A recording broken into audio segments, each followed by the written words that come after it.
আসসালামু আলাইকুম। আমি রোমা মাহমুদ, আমার পেজ রোমাশালা স্কুল থেকে।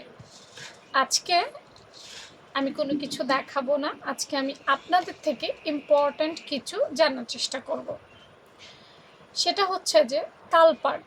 তালপাট নিয়ে আপনাদের অনেক প্রশ্ন আছে এবং আমারও ইচ্ছে করে আপনাদের সেই প্রশ্নগুলোর উত্তর দেই, কিন্তু আগে আমার আপনাদের বিষয় সম্পর্কে জানতে হবে। যেমন ধরেন, আপনারা তালপাট কতটুকু কাটেন? এক একজনের তালপাটের ধারণা নিশ্চয়ই এক এক রকম।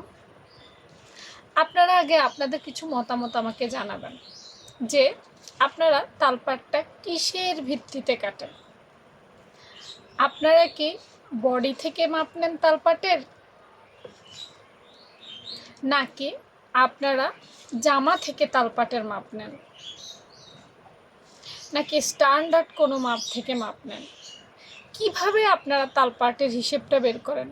এখন এই প্রশ্ন করতে গিয়ে অনেকেই আছে যারা তালপাটেই বোঝে না, কারণ তালপাট একটা ক্রিটিক্যাল বিষয়। ওইসব আপুদের কথা আমি বাদেই দিলাম, যারা জানেন তাদের কাছে আমার এই প্রশ্ন। এই প্রশ্নগুলো করার পেছনে কিছু কারণ আছে।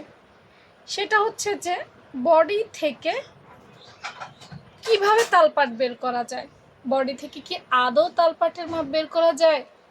আজকে প্রত্যেকটা প্রশ্ন আমি আপনাদের করব এবং আপনারা চেষ্টা করবেন যে যতটুকু জানেন আমাকে উত্তর দেওয়ার, কারণ আপনাদের থেকেও আমার অনেক কিছু শেখার আছে।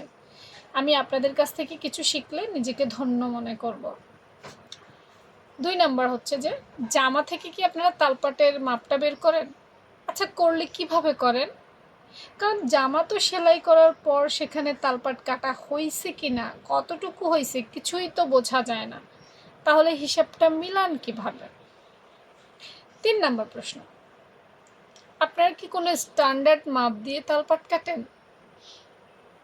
যদি স্ট্যান্ডার্ড মাপ একটা থাকে তাহলে সবার ক্ষেত্রে মিলান কিভাবে?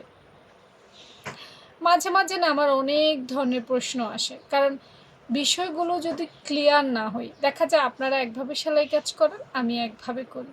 প্রত্যেকের ধ্যান ধারণাগুলো কিন্তু আলাদা, শেখার নিয়মও আলাদা। আপনাদের বিষয়গুলো যদি আমি জানতে পারি তাহলে আমারও শেখাতে সুবিধা হয়। তাই আজকের এই পোস্ট, আশা করি আপনারা আপনাদের মন্তব্য জানাবেন, যাতে করে আমি নেক্সট ভিডিওগুলো দিতে পারি আপনাদের পছন্দ মতো, সুবিধা মতো, যাতে আপনারা আসলেও আমার ভিডিওগুলো দেখে উপকৃত হন। তো আজকের প্রশ্ন কমেন্ট সেকশনে উত্তর। ঠিক আছে, আল্লাহ হাফিজ।